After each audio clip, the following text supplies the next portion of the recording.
maybe have your presence in our hotel again. Maybe invite you back. Which butler has ever said that to you? Or would you say that your porter or your butler has been trained to say this? I don't know whether it's training or whether it's something that comes within him. But if a butler can say that and gave me such a memorable experience or a departure point where I cannot forget that particular hotel, that's the brand of the hotel. That's the brand of the hospitality of Scarlet Hotel that has not been able to be matched by even the 5-star Hyatts or the Meridians in Singapore. So if you look at it, the butler, the first point and the last point, they are wonderful brand ambassadors, but how much does a hotel invest in these two people? It's something that we want to think about. So I'll touch a little bit on internal branding, and it's not external branding that we should be focusing on first before we build up our particular brand. So Lexus is one that talks about not brand extension, they don't talk about brand products or whatever, but they are very much into a brand experience. Maybe this is the word that we should be using in our organization instead of talking about brand extensions, branding our products, branding our logo, but how would each and every of your staff is going to be talking about a brand experience. So when I train hospitality and tourism people, even hospital people, I always tell them one thing: we are not in the business of selling product. We are in the business of selling experiences. So if every of your staff, if you go to them and say, what are we selling? And if your staff say, I'm selling food in a restaurant, I think you're wrong. Maybe it's time to correct them and say we are not in the business of selling food. We are not in the business of selling rooms. We are not in the business of selling conferences or conference space. We are in the business of selling experiences. When your staff have this in their thoughts, then I think it's much easier for them to look at what is the experience that we are going to be giving our guests. And I'll share with you some of the experiences that I've gone through that is very difficult for me to forget a particular brand. But I forget the tangibles quite easily because of the competition that is around us. So Amazon, I think we learn a lot from the IT guys. If you look at some of the best brands in the world, they are the Googles, they are the Facebook guys, the Expedia. They tend to teach us a lot about what exactly branding is. So if you look at Amazon, he says brand is about what people talk about you. It's not about what you talk about yourself.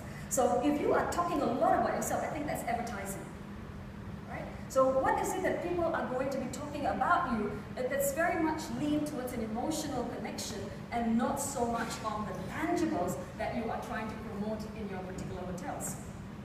Which means to say, if it's what people are talking to you, then your brand is what people say about you and what they are talking about you, and very often you can't be in the room when they're talking about you. So you cannot quite influence people because you can't be there all the time.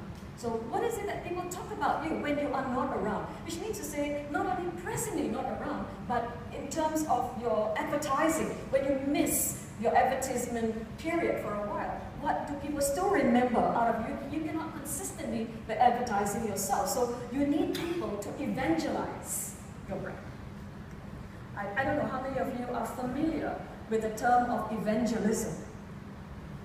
It's not so much about people talking about you, but evangelism is when you, perhaps it's very often used in the religious sense, when you believe in a religion so passionately that you evangelize and you spread the word of the religion. So can our customers evangelize? And the evangelism process can only happen when emotionally they are transformed when they are in your hotel. That's the only time that evangelism can happen. Otherwise, it's advertisement. So how can you evangelize your customers, or at least your customers can evangelize on your behalf and become your brand ambassadors? More so than you, I think two groups of people should evangelize for you. One is your customers, secondly is your staff. It's not you who go out there to advertising companies and say, can you market our particular hotel? So how do you make these two important stakeholders primary brand ambassadors is a challenge.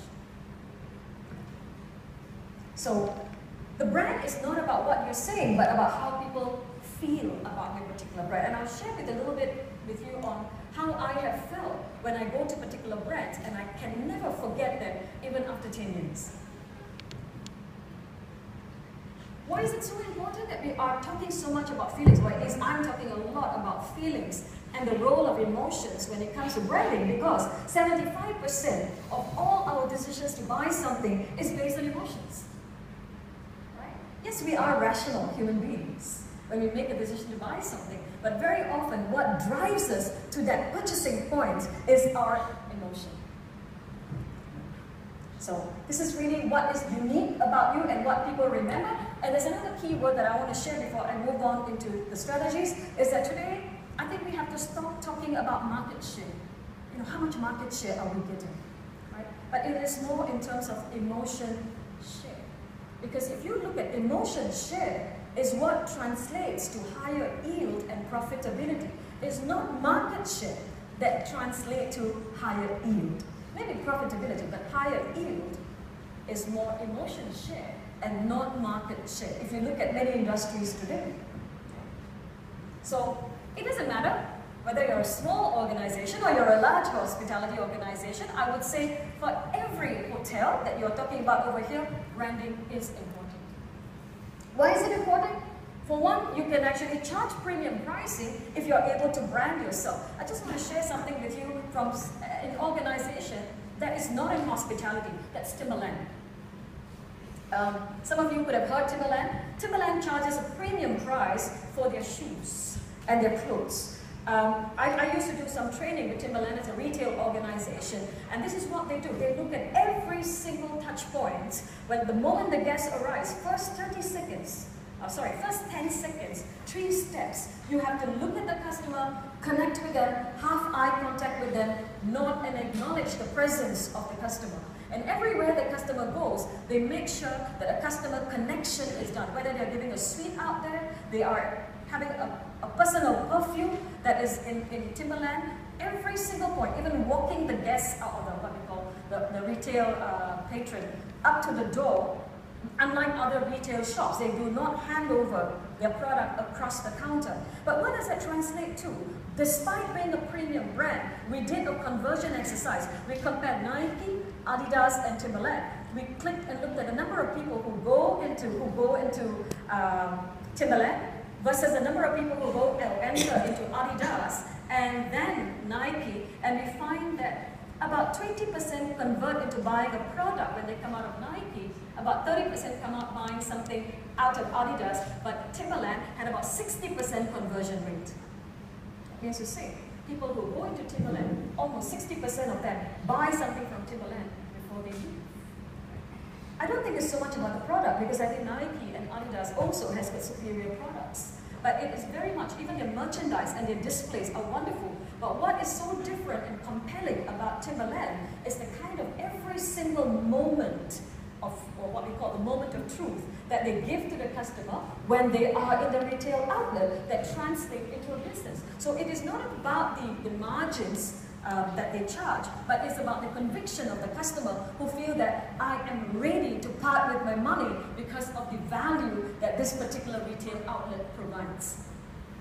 Okay. The other one is brand loyalty.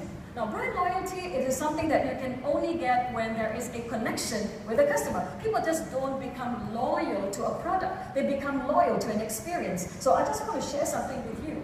I was in Bhutan last week, and I had a conversation with a fellow airline passenger. And she was telling me, I was asking her, where are you staying? And she said to me, I stayed at the Aman. I was there for 14 days. I only stayed at the Aman. And I said to her, why Aman? Because there's Umar, there is Taj over there. There are so many other 5-star hotels. And she said, because of Aman. And that's all she said.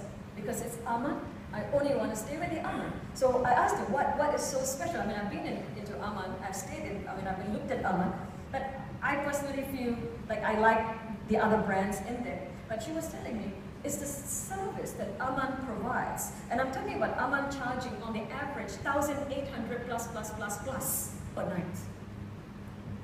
It's not an ordinary hotel. And she stayed for 14 days with her husband in Aman. And she was talking about how they are so careful. It is a hotel that's in the bare minimum. They don't have TV connection. They don't provide wireless. So it's very, very bare. I've seen how bare they are. But if a hotel that is looking at bare minimum, and they are able to have a loyal customer who says that I'll only stay at Aman because they are Aman, because of the wonderful service and every touch point that they provide, I think that's brand loyalty. Now, you don't have to look at the frivolous design or architecture or the amenities that you are providing to bring across that brand loyalty, but if Aman can bring it about because of the simplicity, but the wonderful experience that they're giving, there's something for us to take away from what Aman is trying to do. 20% of your customers will give you 80% of the revenue. So instead of looking at everybody, if we can build that emotional connection with our 20%, even if our customers look like this, very important to us. However, if you look at many companies and if you ask yourself, how much of time and effort do you put into branding, you'll realize that very little amount of resources, and I'm talking about not only money, financial resources, but I'm also looking at human resources, very little is put into branding. Now when you invest very little into branding, how then do you expect a strong brand to be the outcome of your strategy? The other thing that is found in research is that when you talk to people, 53% of the people say, yes, we have a long-term brand strategy, but 80% of the people do not quite understand or they are not able to articulate what is this brand. It's not only this research. Whenever I do training, I spend at least the first 2 hours talking to people and asking them, what is your organization's branding? Including when I do customer service for hotels, to hospitality business, and so forth, the first 2 hours I always ask them, what is the brand of your hotel? What's your value proposition? And believe me, almost 99% of the staff cannot articulate what's their brand. What does it stand for? They are not able to tell me what is their brand value and what is the brand proposition. And even if they are memorizing it, I ask them, what does that mean? How do you translate that particular brand value into your day-to-day operation? Almost 100% are not able to tell me how they translate their brand into their day-to-day business. So you can ask yourself over here, and I'll be very surprised if I see at least 20% of you telling me you know what is your hotel's brand value. If 20% of you can tell me what is your brand's value proposition and how you translate that to a day-to-day implementation in what you do, I'll be very surprised to hear if it's more than 20%. Maybe you want to do this exercise the moment you go back into your hotels. Today is Thursday. You can start asking your staff. And if at least 20% of your staff is able to say what your brand value is all about, congratulate yourself. But if less than 20%, then I think it's good for us to ask ourselves, are we really talking about our brand to the people who are basically in touch with our customers? That is your internal branding exercise. So what is it that all these big brands have? And I'm not saying that they are all successful, but many of them are successful. Just 4 things. There are many other things, but I want to touch on the 4 important things. One is a brand promise. What is it that you're promising people? Are you promising or over-promising and under-delivering? In branding exercise, if you over-promise and under-deliver, I think that's almost close to suicide. Right? The other thing that I would really want to touch on is internal branding of your own staff. How much are you spending on the upgrading of your staff so that they can be your brand ambassadors? In just a while, I want to touch on that one. Then the brand story, as I mentioned to you, we are all about, like Ofra, talking about brand stories and our brand experience. So what's your brand promise? If you look at your brand, what is it that you are promising to your customers or to your staff? So go back on Thursday and ask your staff, what is it that we are promising our customers? And I'm not saying to pick up your vision or your mission and say this is our promise, but look really into, in the business of hospitality, what is your promise to your customers? So what is the meaning of promise? It's really about what value that you are promising your customers. What's the benefit that your customers? I'm going to give you an example. It's just one sentence that I got. In terms of any long-term relationship, it's really about passion, it's about relationship building, and brand is about creating an emotion.